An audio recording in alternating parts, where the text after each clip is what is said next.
কুমড়ো গাছের সব পুরুষ ফুল যদি আমরা তুলে বড়া খেতে শুরু করে দিই, তাহলে কুমড়ো কোনো দিনই কিন্তু পাবেন না।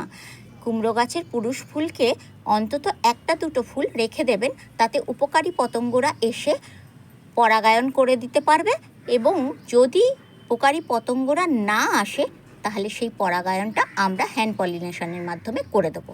ফুলের মধ্যে অজস্র পিঁপড়ে ঘুরে বেড়াচ্ছে। এই অজস্র পিঁপড়েকে মারতে আমাদের কিন্তু কীটনাশক ব্যবহার করতেই হবে। পিঁপড়ে থাকলে গাছ হতে পারবে না, কারণ পিঁপড়েরাও ফসলকে ফুটো করে দেয়। ভালো লাগার গাছে সকলকে স্বাগত। আশা করি আপনারা ভালো আছেন, আর সকলের শুভেচ্ছায় আমিও ভালো আছি। আমি মধুমিতা চলে এসেছি। আজকে আমি ছাদে কী কাজ করছি সেটা আপনাদের দেখাতে। এখন এমন কিছু সবজি আছে যে সবজিগুলো আমরা শীতেও পাই, গরমেও পাই।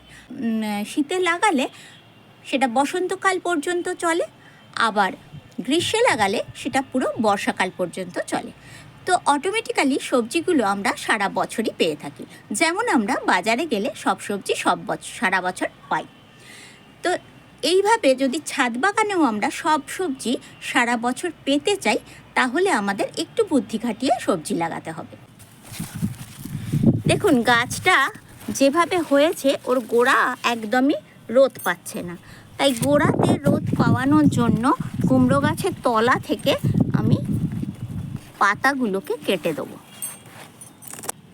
কুমড়ো গাছের গোড়ায় আর লাউ গাছের গোড়ায় ভাতের ফ্যান একটা খুব ভালো ফার্টিলাইজার বা খাবার। আপনারা যে কোনো গাছের, যে কোনো সবজি গাছে ভাতের ফ্যান দিতেই পারেন, কিন্তু দেখবেন ওয়েদারটা যেন রোদ ঝলমলে থাকে। যদি দেখেন যে ওয়েদারটা মেঘ করে আছে বা বৃষ্টির ওয়েদার, তাহলে ভাতের ফ্যান কখনো দেবেন না। এবারে এনপিকে 10-26-26 সামান্য একটু নিয়েছি, 1 চামচের মতন, আর ঘুটে গুঁড়ো করে নিয়ে আমি এই কুমড়ো গাছের গোড়াতে দিয়ে দিচ্ছি। খুব বেশি দিলাম না, কারণ আমার মাটিটাই তৈরি হয়ে রয়েছে গোবর সার, কিচেন কম্পোস্ট দিয়ে, তো সেজন্য খুব অল্প পরিমাণে দিলাম। আর এরকম ছোট্ট পরিচর্যাই ওরা ভীষণ ভালোবাসে। তো পিঁপড়েকে তাড়ানোর জন্য অবশ্যই আপনারা একটু হলুদ ব্যবহার করবেন।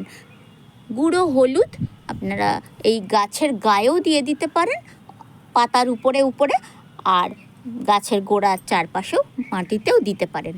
আমি আজকের আনিনি, তাহলে দেখিয়ে দিতাম।